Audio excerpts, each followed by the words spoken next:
বিসমিল্লাহির রহমানির রহিম। আশা করি তোমরা সকলেই ভালো আছো। আজকে দেখাবো গত বছরের নিবন্ধনের সুযোগ পাচ্ছ বাদ পড়া 3 শ্রেণীর শিক্ষার্থীরা। এটা আজকে মাধ্যমিক উচ্চ মাধ্যমিক শিক্ষা বোর্ড ঢাকা থেকে জানানো হয়েছে। এই শিক্ষার্থী আগামী 30 এপ্রিল পর্যন্ত ফের নিবন্ধন করতে পারবে। অর্থাৎ গত বছর যারা বাদ পড়েছ, রেজিস্ট্রেশন করতে পারো নাই, ষষ্ঠ, অষ্টম ও নবম শ্রেণীর নিবন্ধন থেকে তাদের ফেরত সুযোগ দিয়েছে ঢাকা মাধ্যমিক উচ্চ মাধ্যমিক শিক্ষা বোর্ড। অর্থাৎ সকল বিভাগেই তোমরা এটি করতে পারবে এবং এই শিক্ষার্থীরা আগামী 30 এপ্রিল পর্যন্ত ফের নিবন্ধন করতে পারবে। বোর্ডের বিদ্যালয় পরিদর্শক অধ্যাপক কাজী ফয়জুর রহমান বুধবার বিকালে BDNews.com-কে বলে, গত বছরের 3 শ্রেণীর শিক্ষার্থীদের রেজিস্ট্রেশনের প্যানেল মঙ্গলবার থেকে খোলা আছে। গত বছর ষষ্ঠ, অষ্টম ও নবম শ্রেণীতে পড়তো কিন্তু রেজিস্ট্রেশন থেকে বাদ পড়েছিল। তারা 30 এপ্রিলের মধ্যে রেজিস্ট্রেশন করতে পারবে।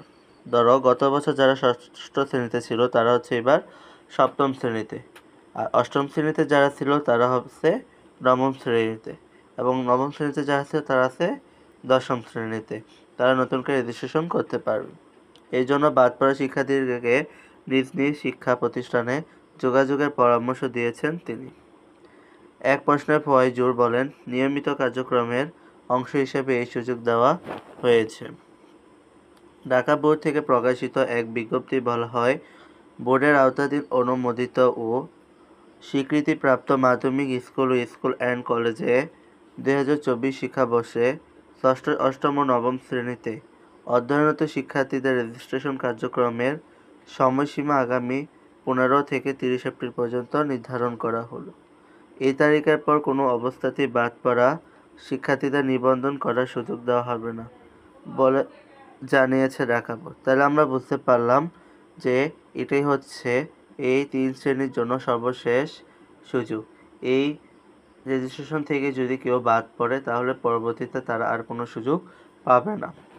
নির্দিষ্ট সময়ের মধ্যে নিবন্ধন না হলে এর দায়িত্ব প্রতিষ্ঠান প্রধানকে বহন করতে হবে বলে হুঁশিয়ারি করা হয়েছে।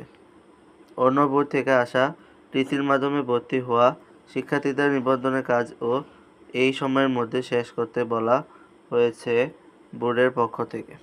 এই হচ্ছে জানানোর মতো আজকে। আশা করি তোমরা সকলে বুঝতে পেরেছ।